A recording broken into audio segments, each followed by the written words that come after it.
तर भावांनो, आपण जाणार होतो आज घरी. गाडी आपण खाली करायला लावलेली होती, त्यामुळे गाडी तर काय आज काय खाली होणार नव्हती. म्हणून म्हटलं आपण जाऊया घरी. आपल्याला मागची सीट मिळाल्यामुळे आपली अशी हालत होत होती, सारखी गाडी जंप होऊन उड्या मारत चाललेली होती. त्यामुळे काही नाईलाज असल्यामुळे, संध्याकाळची वेळ असल्यामुळे गाडी आपल्याला सोडून जमत नाही. ही कर्नाटकची आपली बस आहे. तर भावांनो, आपण आलेलो आहे आपल्या आथनीमध्ये. संध्याकाळी 7 वाजलेले आहेत. आथनीमध्ये आपल्याला मस्तपैकी सुंदर दृश्य आहे आथनीचं संध्याकाळचं. एकदम आता जरा शांत, नाही तर दिवसभर पूर्ण इथे गर्दी जास्त असते. आता संध्याकाळी 7 वाजल्यामुळे थोडीफार गर्दी इथे कमी झालेली आहे. तर आपण फायनली भावांनो सकाळ सकाळी उठून आपण थोडं व्हिडिओ शूट करणार आहोत. रात्री आपल्याला उशीर झालेला यायला, म्हणून म्हटलं सकाळी लवकर उठूया आणि आज थोडा व्हिडिओ शूट करून पाहूया. तर सकाळचं वातावरण एकदम आपल्याला फ्रेश असं वाटत होतं, त्यामुळे म्हटलं एक होऊन जाऊन दे एक तरी व्हिडिओ आज.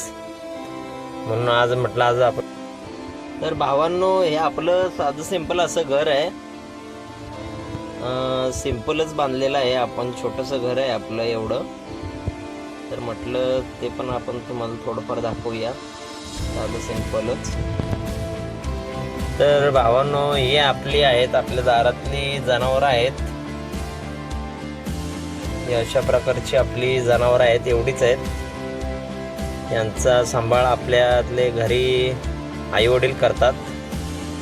आपण जास्त इथे नसल्यामुळे त्यांची देखभाल आपण जास्त वेळ करू शकत नाही. आपण एका दिवसासाठी 1 ते 2 दिवसासाठी येत असतो सारखं घराकडे.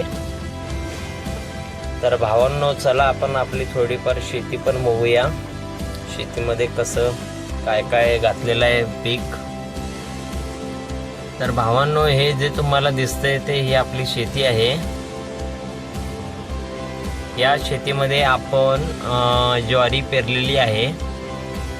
तर आता सध्या पाऊस वगैरे काही नसल्यामुळे तरी पण आपल्याला शेती आपण उगवलेली होती. पावसाची आता काही संपलेले दिवस, थंडीच्या वातावरणामुळे, थंडीच्या हवेमुळे तरी एवढं आपलं हे पीक आलेलं होतं.